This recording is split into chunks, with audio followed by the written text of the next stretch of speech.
What's up, Digitamers? Welcome back to the Digimon TCG. I really missed you guys since the last stream on Saturday. I feel like I haven't seen you in a while. If you guys missed the stream, well, don't worry. I'm going to be streaming next Saturday, and it's going to be a lot of fun. Make sure you join us. Click the subscribe button so you can get the notification that I'm live. Next Saturday, we're going to stream for about 6 hours. We're probably going to hang out, do some Pokemon TCG online, and watch the Digimon TCG tournament. It's a big tournament, the $2,200 tournament. We have to check it out. So make sure you hang out with us. It's going to be really cool. Come next Saturday. Besides that, guys, today I'm going to show you this really cool red deck that I created with the inspiration of David Jung. I had a talk with him. I had an interview. Make sure you check it out. I'll leave a link right here for you guys to watch that interview. It was really fun, and I learned a lot from it. And it was really long, so I timestamped it for you guys. There's a lot of information, and this is what I came up with. So I'm going to go ahead and show you this deck. Make sure you watch this video till the end.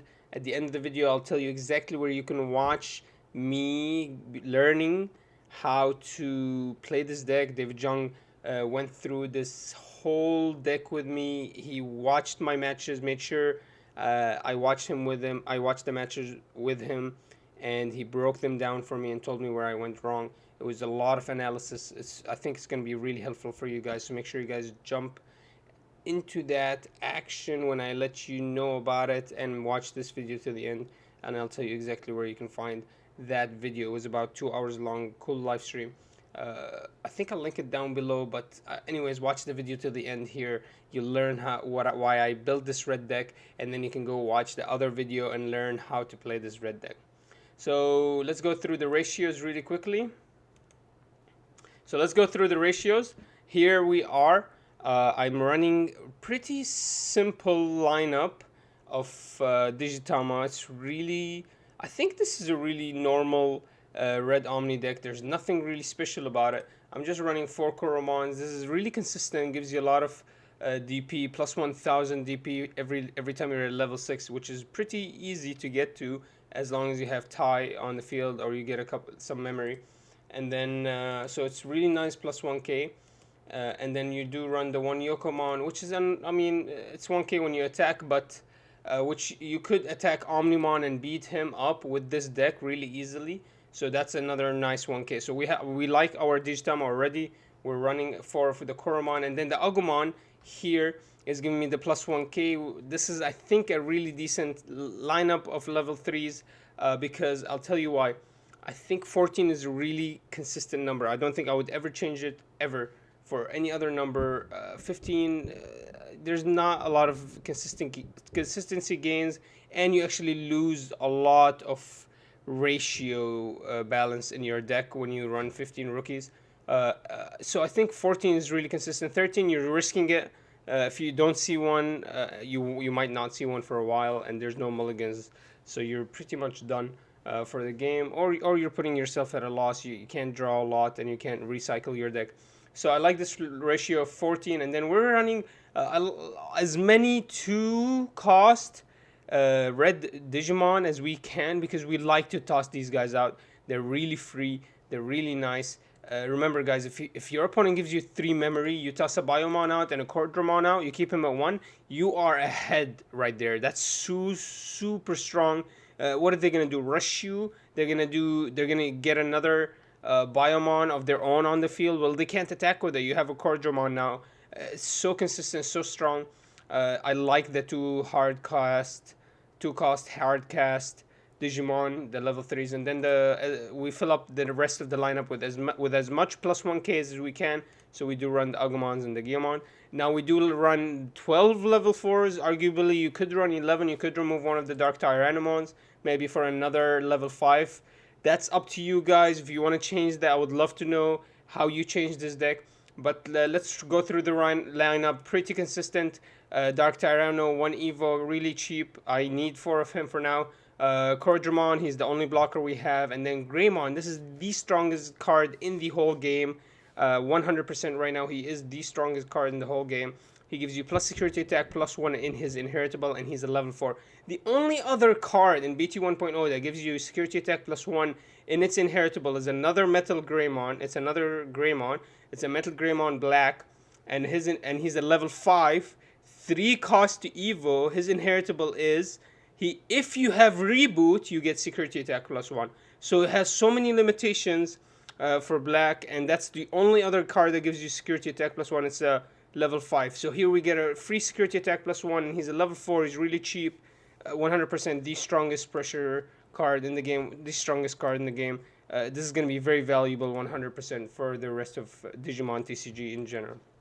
Now we have, let's go to the level 5. This is where you can change this game or this whole deck a lot. Ground Dramon, we run 4 off. We like the consistency of Ground Dramon. 𝐒𝐓, we run 2. Think about it, guys. Every deck only runs 4 blockers. If you can get rid of one of them for cheap and get a level 5 on the field, why not? You're getting yourself ahead.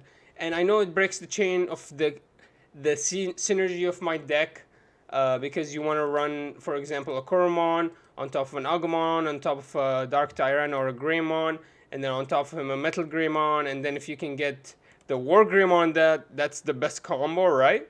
So there is some synergy this deck likes, and 𝐒𝐓 kind of breaks that. But sometimes you really need to hard cast and get rid of those blockers. So I like having him at 2, and then we do run the 2 Metal Greymon. This guy, you do not ever use his first ability. His first ability loses you games.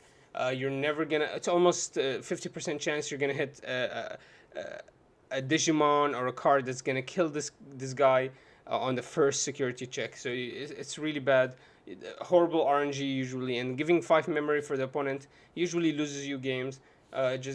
Especially when you lose this guy in the same attack. So you're gonna get rid of a lot of the security, but you lost this guy usually because he dies. If he doesn't die, that's a miracle. But usually he dies, so you lose him. You give the opponent 5 security, and now you run out of level 5s. What are you gonna do?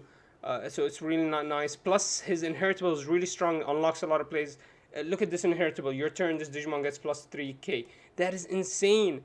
That's insane. So if you have a War Greymon on top of him, War Greymon is 11, that's 14k by himself. Then you get an 𝐂𝐓 at 1k, that's 15, and a 𝐒𝐓 that's 16k. That's the synergy right there. Beats Omni immediately. Easy, for free, and that's War Greymon. So if he was on a Phoenixmon, it would be much easier to get this combo off that beats the Omni, which is really nice. So we really like the Metal Greymon for his inheritable.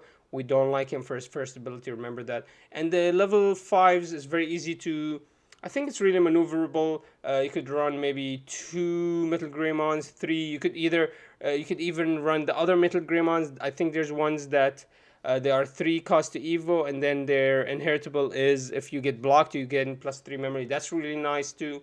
That provides a lot of pressure and opens up a lot of plays. I like that as well. So you could play a lot with the level 5s in this deck, but I wouldn't play with the level 3s or the level 4s. Now moving on with the level 6s, you could play with those as well.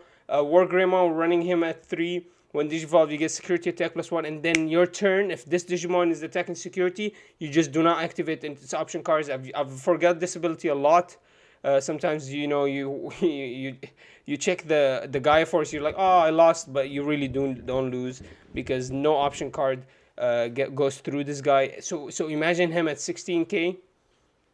That means nothing can kill him in security. He's the safest Digimon in the game, exactly like an Omni. So you don't even need an Omni to feel like you are an Omni.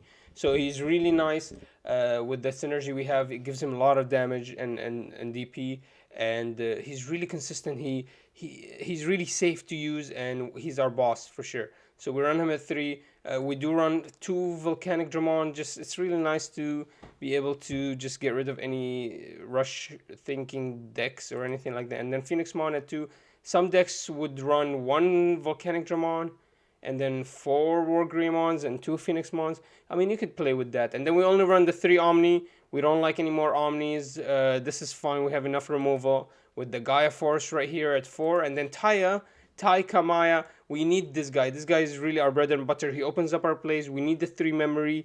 The 3 memory is really nice. Let's say you are in your raising area and you have a level 4 Dark Tyranno. You need the 3 memory, opens up a Metal Greymon. You just keep the guy in your raising area. You keep your Digimon in your raising area. You go into Metal Greymon, and then you go into a War Greymon. And now next turn you have a pretty beefy Digimon that can potentially become an Omni. Or if he attacks security, nothing can delete it.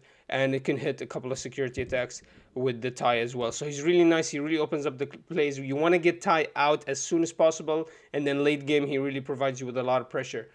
So that's really the deck, guys. Let me know down in the description box. What do you think you would change in this deck? Do you like the deck? Do you not? Would you ever use it? And besides that, make sure you subscribe, and I'll see you next time. Peace, team.